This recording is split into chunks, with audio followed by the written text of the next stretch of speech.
We've begun in a fairly abstract way, but this is an important first step in our demonstration that architecture is a mode of knowledge. When we normally consider architecture, we include its function or program, we include its materials and techniques of construction, and its context, both the physical and the social context, as well as its formal property or its aesthetics. And all these are legitimate and necessary considerations to understand architecture. Architecture very much is in the world. Architecture resides in the common sense world. But to really focus on architecture as exceeding mere building, we have to detach a portion of that common sense world from the rest. And we need to establish some aesthetic distance from ordinary concerns. And so we frame our thinking and we exclude a lot of the common sense world as outside that focused frame. And for just a time, we free architecture from its function, but we also free ourselves from our own interests and prejudices and expectations about architecture, its function, its social role, how it was physically built. And we did this in our comparison of the Greek temple and the modern White House. We separated out even material considerations, considers the patronage, in order to think of architecture as constructing its own world within a world. And the world that it constructs cannot be reduced to mere purpose. Now, this part of our model of the architectural imagination borrows from the German philosopher Immanuel Kant.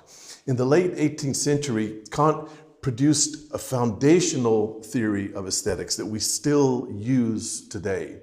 For him, our experience and our judgment of beauty, our aesthetic judgment, involves, as we've seen, this resonance between the two cognitive powers of understanding on the one hand and imagination on the other. But that judgment of beauty does not depend on having a priori determinate concepts. It involves more feeling and affect. And the affects of beauty are particular and subjective. They're my feelings at this moment, but at the same time, they're nevertheless endowed with a universality.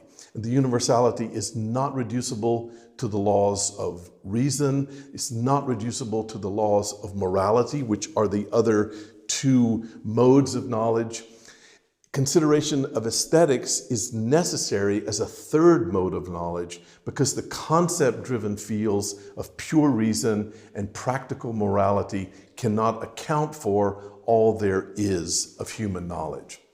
And of course, this is why Kant is important if we want to show that architecture is a mode of knowledge, or if we want to think of architecture as producing conceptual frames for knowledge.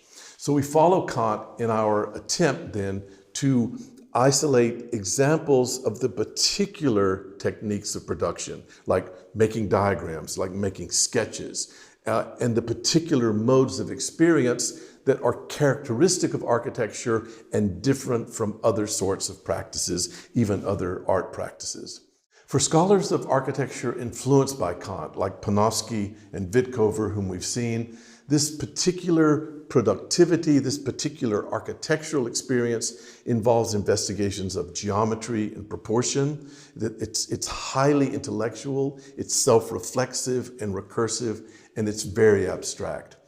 In the next module, we want to look in more detail at an example of Witkovera's practice of this Kant-inspired interpretation of the project of architecture.